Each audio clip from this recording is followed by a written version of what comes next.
Hey all, Mark Slane with the United States Krav Maga Association. Today talking about realistic attacks. You know, one thing we strive in Krav when we do training is to have, realistic attackers, what we call realistic attackers. Someone truly coming at us with force and flailing away, and we don't want to, for instance, do handgun defenses against a statue standing there holding a handgun. We want that handgun waving, we want that person being belligerent and smacking us, pushing us, blitzing in. So, to us, everything we do, we try to think realistic attacks. And I believe Sergeant Rory Miller, in his book Facing Violence, talked about how most arts are getting people ready for, one or two types of violence. They got to hope that the violence that finds them is what they've trained for. If I'm a ground guy, I'm a grappler, and that's what I've trained for, that's what I think's going to find me. I'm okay if it's a one-on-one barroom fight, but, if it's three guys attacking me in a bus aisle, yeah, that doesn't work out quite so well. So, we want to, I guess we rack our brains thinking about, what can go down, what can happen, where could we be? Let's practice things from laying down, from being in a seat, from not being able to get out of a car. Realistic attacks. But then, sometimes we call things realistic attacks, and we, that would be a real, but something to think about.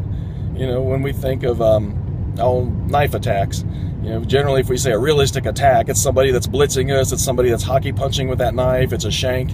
And even I'm guilty of this. We used to say, the martial arts, their knife defense has to come from 8 foot away, you see it coming. That's not realistic. Well, unless you study this, and it really, the statistics bear this out, the most common knife attack in the United States is during a domestic dispute. Either he or she grabs a knife from the kitchen and comes from 7 or 8 foot away to stab their spouse because they're pissed.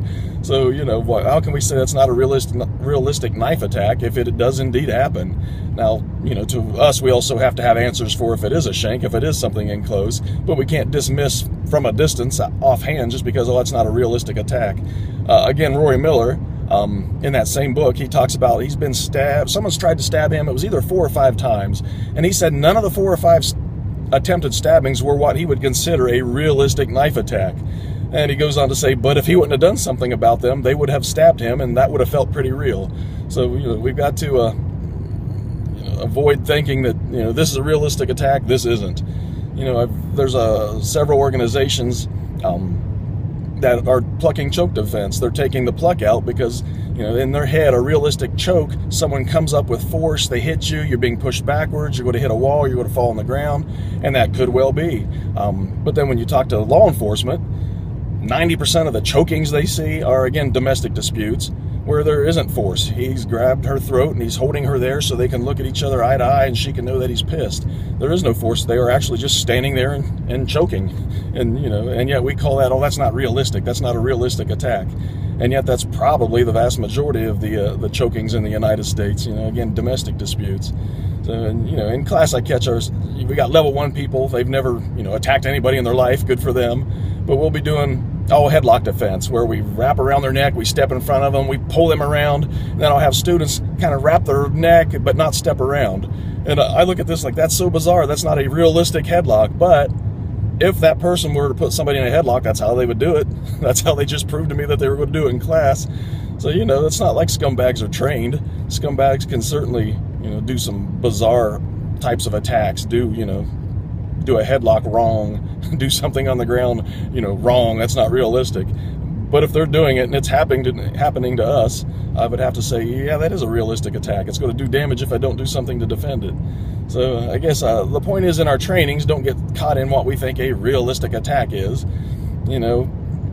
Again, in class I catch ourselves, this guy's squared up, he's 5 foot away, he's just dancing, that's not realistic. A real criminal would come in and blitz you.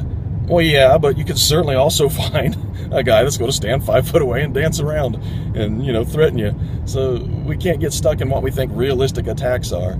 And in class, I've tried over the years to make sure that I don't tell someone, that's not a realistic attack. They wouldn't headlock that way. They wouldn't do this that way. Because evidently it could happen that way.